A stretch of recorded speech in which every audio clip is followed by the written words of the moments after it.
কুমিল্লায় bus train মুখোমুখি সংঘর্ষে ১২ জন নিহত। ৮.৫ ঘন্টা পর চট্টগ্রাম ঢাকা রেল যোগাযোগ স্বাভাবিক। সঠিকভাবে দায়িত্ব পালন না করার কারণটাই হচ্ছে এই দুর্ঘটনার কারণ। ছোট ভাইয়ের সাথে দেখা করতে যাব নোয়াখালীতে, ওই যার পথে এই অ্যাক্সিডেন্ট। আর কেন এই ঘটনাটি ঘটেছে সেজন্য আমি তদন্তের কমিটি গঠন করে দেবো আমাদের প্রশাসনের পক্ষ থেকে। ফেনী ও হবিগঞ্জে সড়ক দুর্ঘটনায় নিহত ৭।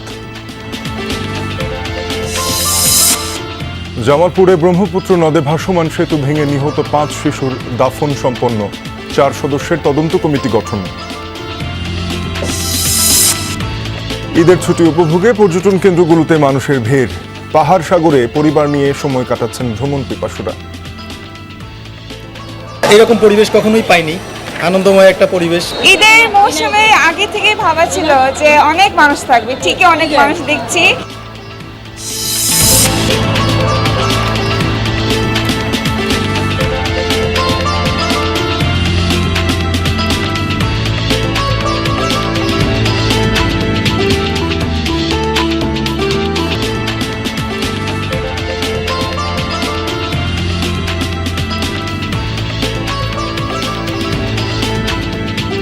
শিরোনামগুলো শুনছিলেন, আমন্ত্রণ সংবাদ সারা দেশে। আপনাদের সঙ্গে আছে আমি তানজিম শাফিন।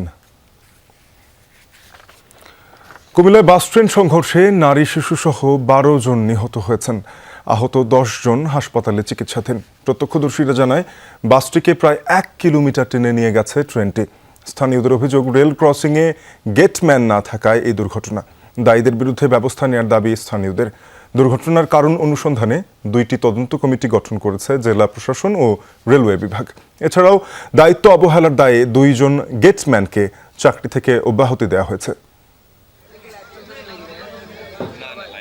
রাত ২:৩০ বিকট শব্দে ঘুম ভাঙে ঈদে ঘরমুখো ট্রেন যাত্রীদের। কিছু বুঝে ওঠার আগেই চাঁপাইনবাবগঞ্জ থেকে ছেড়ে আসা মামুন স্পেশাল নামের যাত্রীবাহী বাসটিকে অন্তত ১ কিলোমিটার দূরে নিয়ে গিয়ে থামে ঢাকা মেল ট্রেন।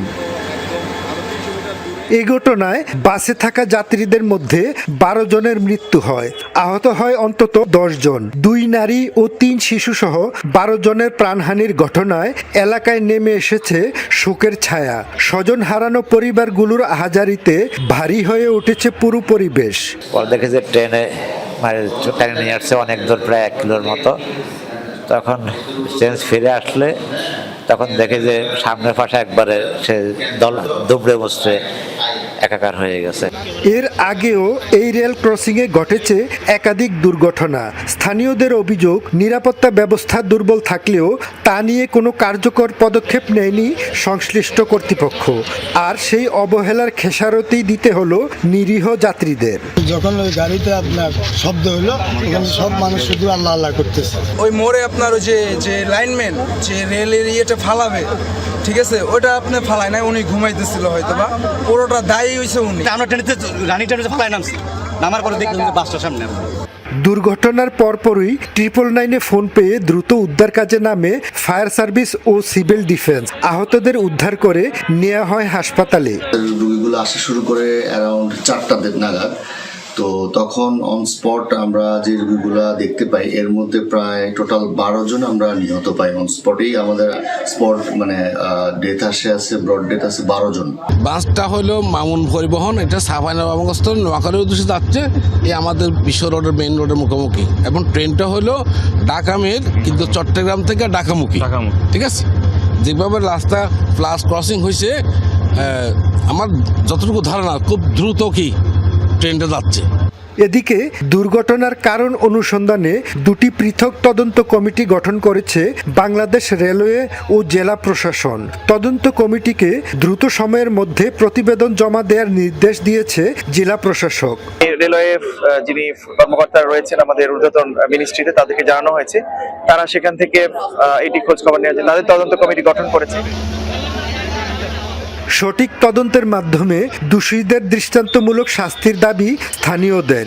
একই সঙ্গে ঝুঁকিপূর্ণ রেল ক্রসিংগুলোতে দ্রুত নিরাপত্তা ব্যবস্থা জোরদার করারও দাবি জানান তারা। খোকন চৌধুরী, যমুনা নিউজ, কুমিল্লা। ফেনীতে সড়ক দুর্ঘটনায় ৩ জন নিহত হয়েছেন, আহত অন্তত ৫ জন। ভোররাতে ঢাকা চট্টগ্রাম মহাসড়কের ফেনী রামপুর এলাকায় এই দুর্ঘটনা। পুলিশ জানায়, চট্টগ্রাম অভিমুখী একটি লেন মেরামতের কাজ চলছিল। এ সময় এই রাস্তা দিয়ে একটি অ্যাম্বুলেন্স ধীর গতিতে পার হওয়ার সময় শ্যামলী পরিবহনের একটি বাস অ্যাম্বুলেন্সটিকে ধাক্কা দেয়। এই ঘটনায় বাস অ্যাম্বুলেন্স চালকের কথা কাটাকাটি শুরু হলে সড়কে যানবাহনের জটলা তৈরি হয়। একই সময়ে বেপরোয়া গতিতে আসা দোয়েল পরিবহনের একটি বাস জটলার মধ্যে ঢুকে গেলে এক মোটরসাইকেল আরোহী, বাসের সুপারভাইজার ও বাসের এক যাত্রী নিহত হন। আহত হন 5 জন। তাদের উদ্ধার করে হাসপাতালে নেয় পুলিশ। ঘাতক বাসটি জব্দ করা হয়েছে, তবে পালিয়েছে চালক ও হেলপার। এদিকে হবিগঞ্জের মাধবপুর উপজেলার আন্দিউড়া থেকে সড়ক দুর্ঘটনায় নিহত 4 জনের মরদেহ উদ্ধার হয়েছে। পুলিশ জানায়, সকালে ঢাকা সিলেট মহাসড়কের ঢাকামুখী লেনে একটি ডিআই পিকআপ সড়কের পাশের খালে পড়ে থাকতে দেখে স্থানীয়রা। পরে 999-এর মাধ্যমে সংবাদ পেয়ে ঘটনাস্থলে যায় হাইওয়ে পুলিশ।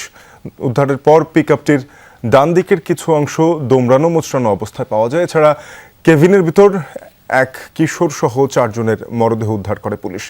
ডিআই পিকআপটিতে গৃহস্থালির মালামাল ভর্তি ছিল। ধারণা করা হচ্ছে অন্য কোনো গাড়ির ধাক্কায় নিয়ন্ত্রণ হারিয়ে খালে পড়ে পিকআপটি। এই বিষয়ে তদন্ত কার্যক্রম চলমান। এছাড়া বান্দরবানে পর্যটকবাহী একটি বাস নিয়ন্ত্রণ হারিয়ে গভীর খাদে পড়ে অন্তত 30 জন আহত হয়েছেন। জামালপুরে ব্রহ্মপুত্র নদে ডুবে নিহত 5 শিশুর দাফন সম্পন্ন হয়েছে। এই ঘটনায় গঠন করা হয়েছে 4 সদস্যের তদন্ত কমিটি। সকালে নিহত শিশুদের নিজ নিজ এলাকায় জানাজার পর দাফন সম্পন্ন হয়। এর আগে শনিবার বিকেলে দেওয়ানগঞ্জ থানার সামনে ব্রহ্মপুত্র নদের উপর ভাসমান সেতুতে অতিরিক্ত ভিড় জমে। এক পর্যায়ে অতিরিক্ত চাপ সহ্য করতে না পেরে সেতুটি ভেঙে ডুবে যায়। বেশিরভাগ মানুষ সাঁতরে তীরে উঠতে পারলেও কয়েকজন শিশু নিখোঁজ হয়। পরে একে একে 5 শিশুর মরদেহ উদ্ধার করে ফায়ার সার্ভিস। ঈদ আনন্দের, ঈদ উৎসবের। তবে বরিশাল কেন্দ্রীয় কারাগারে কারারক্ষী গিয়াসউদ্দিনের জীবনে ঈদ মানে দুঃখ, কষ্ট আর বেদনা। একমাত্র পুত্র সন্তান নিখোঁজ 8 মাস হলো। প্রশাসনের বিভিন্ন মহলে ধর্ণা দিয়েও সন্তানের সন্ধান মেলেনি। ছেলে বেঁচে আছে নাকি দুর্ঘটনার শিকার তাও জানে না বাবা মা। দুঃখের সাগরে ভাসছে পুরো পরিবার। মায়ের দুচোখ থেকে নোনা জল ঝরছে অনবরত। একমাত্র ছেলের চিন্তায় দিশেহারা এই মা। 2 সন্তানের বড় রাফিন আহমেদ নিবিড়, বয়স মাত্র 14। আল্লাহ ভালো জানে যে কার কাছে আছে, কোথায় আছে, কে নিয়েছে। মোবাইলের ছবি নিয়ে নিয়ে যে দেখছি কে ওই গেছে কিলে, বা অনেক লোকেকেও দেখাইছি যে আসছে কিলে, দেখছে কিলে, কিন্তু কেউ বলে নাই যে দেখছি। আমার ফোন নাম্বার জানে, বাসার বরিশালের আনাচে কানাচে যেখানে সব বলতে পারে। গেল বছরের 17 জুলাই সন্ধ্যা 7:30টার দিকে বরিশালের ভাটিখানা নিজ বাসার সামনের একটি দোকান থেকে বের হয়ে নিখোঁজ হয় রাফিন। এরপর থেকে তার সন্ধান মেলেনি। থানায় সাধারণ ডায়েরি করার পাশাপাশি বিষয়টি জানানো হয় প্রশাসনের বিভিন্ন পর্যায়ে। 1টা, 1.5টা, 2টা নয়, যখনই আমি সজাগ হই তখন নামাজ পড়ে এই গ্লাসটার দিকে তাকাই থাকি যে আমার ছেলে মনে হয় আসতে আছে, এই মনে আমার ছেলে আমার ডাক দেয়, এই মনে হয় আসতে আছে, তা কালকের মনে হয় আসবে, তাই পরশু দিন আসবে, এরকম করে এই দিন চলে গেল 8টা মাস।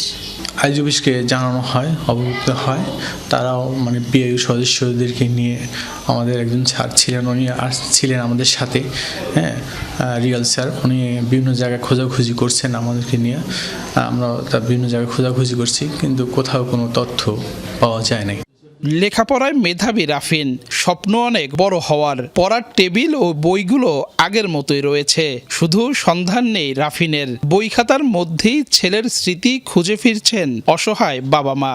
আমি যখন পড়তে বসাইতাম তখন বলতে, বাবা এইটা না এইরকম হইলে এটাই হয়, আর বেশি পড়ানো লাগতো না, অল্প তো মোটামুটি বুঝে যেত। আমি একটা ছোটোখাটো চাকরি করি, ঠিক আছে, কিন্তু আমার সন্তানরে আমি কখনো অভাব দেখাইতাম না, অভাব দিতাম না। আমার সন্তান, আমার রাফিন যখন যা খাইতে চাইতাম চেষ্টা করতাম, আবদার করতাম আমার কাছে, বাবা। নিখোঁজ রাফিন আহমেদ নিবিড় বরিশাল কাউনিয়া সরকারি উচ্চ বিদ্যালয়ের 7ম শ্রেণীর ছাত্র। কিভাবে কাউসার হোসেন, যমুনা নিউজ, বরিশাল। ঈদের ছুটিতে দেশের পর্যটন স্পটগুলোতে পর্যটকদের ভিড় বেড়েছে। পর্যটন নগরী কক্সবাজারে সাগরের নীল জলরাশির হাতছানিতে পরিবার পরিজন নিয়ে ছুটছেন অনেকে, মেতেছেন সমুদ্র স্নানে। আজও আগামীকাল ভ্রমণ পিপাসুদের ভিড় আরও বাড়বে বলে আশা পর্যটক সংশ্লিষ্টদের। এদিকে সবুজ প্রকৃতির সাথে পাহাড়ের সান্নিধ্য পেতে অনেকে যাচ্ছেন 3 পার্বত্য জেলায়। বিশেষ করে রাঙামাটিতে পর্যটকদের ভিড় বেশি। খাগড়াছড়ি ও বান্দরবানে পর্যটন স্পটগুলোতেও ভ্রমণ পিপাসুদের সমাগম রয়েছে। এছাড়া সিলেট, মৌলভীবাজার, হবিগঞ্জেও বেড়েছে পর্যটকদের আনাগোনা। ঈদের দ্বিতীয় দিনে বিভিন্ন জেলা শহরের বিনোদন কেন্দ্রগুলোতেও ভিড় দেখা গেছে। ঈদের ছুটি উপভোগ করতে পর্যটন কেন্দ্রগুলোতে ভিড় জমিয়েছেন ভ্রমণ পিপাসুরা। সিলেটে পরিবার পরিজন ও বন্ধু বান্ধবের সাথে ছুটির মুহূর্ত স্মরণীয় করতে রাখতে ঘুরে বেড়াচ্ছেন অনেকে। এ বিষয়ে আরও জানাতে যুক্ত হয়েছেন সহকর্মী মাহবুবুর রহমান রিপন। রিপন, লম্বা ছুটি, আরামদায়ক আবহাওয়া, সিলেটের প্রাকৃতিক নৈসর্গে যারা পৌঁছে গেছেন তারা কি বলছেন?